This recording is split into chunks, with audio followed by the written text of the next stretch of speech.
মৌলভীবাজারে জমে উঠেছে কোরবানির পশুর হাট। গত বছরের চেয়ে এবছর পশুর দাম কিছুটা বেশি বলছেন ক্রেতারা। খামারি ও গবাদি পশু লালন পালনকারীরা যাতে প্রকৃত দাম পায় সেজন্য সীমান্তে নজরদারি বৃদ্ধি করেছে বিজিবি ও পুলিশ। এ নিয়ে আরও জানাতে কমলগঞ্জের আদমপুর পশুর হাট থেকে যুক্ত হয়েছেন হামিদ। হাটে কোরবানির পশুর দাম কেমন জানাবেন এবং কি বলছেন ক্রেতারা?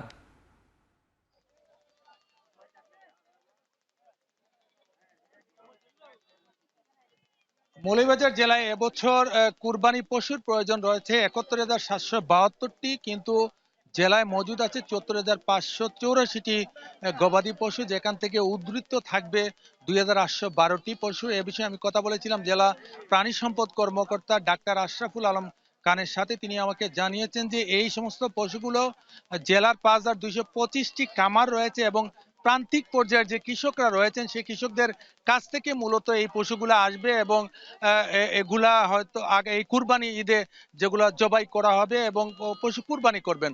আমি এ বিষয়ে কথা বলেছিলাম অতিরিক্ত পুলিশ সুপার নোবেল চাকমার সাথে এবং ৪৬ বিজিবির অধিনায়ক এবং ৫২ বিজিবির অধিনায়কদের সাথে। তারা বলেছেন যে সীমান্তে তারা ইতিমধ্যে টহল জোরদার করেছেন এবং জোরদার করার কারণে বিশেষ করে সীমান্ত দিয়ে কিন্তু ভারত থেকে কোনো গবাদি পশু বাংলাদেশে প্রবেশ করতে পারবে না। আমি কথা বলেছিলাম জেলা প্রশাসনের সাথে, তারা জানিয়েছেন যে মৌলভীবাজার জেলায় যাতে বাইরে থেকে কোনো গবাদি পশু প্রবেশ করতে না পারে এবং যাতে নির্বিঘ্নে কৃষকরা এবং যারা খামার মালিকরা রয়েছেন তাদের পশুগুলো বাজারে বিক্রি করে প্রকৃত দাম পেতে পারেন, সেজন্য তারা চেষ্টা চালিয়ে যাচ্ছেন। আমি অনেক খামারিদের সাথে কথা বলেছিলাম, তারা জানিয়েছেন যে খাবারের দাম অধিক পরিমাণে বেড়ে যাওয়ার কারণে তারা প্রাকৃতিক যে খাবারগুলো রয়েছে সেগুলোর দিকে তারা নজর দিয়েছেন এবং ঘাস, খৈল, ভুসি এবং যে চালের গুঁড়ো রয়েছে সেগুলো নিয়েই তারা কিন্তু তাদের চেষ্টা চালিয়ে যাচ্ছেন এবং গরু মোটাতাজা করেছেন। এখন পর্যন্ত যদিও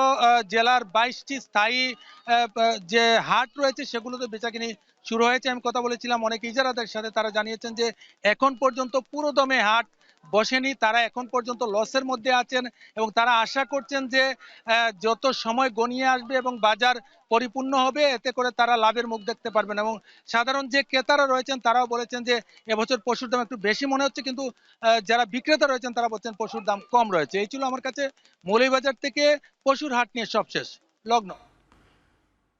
আদমপুরের পশুর হাট থেকে বিস্তারিত জানাতে যুক্ত হয়েছিলেন সহকর্মী হামিদ।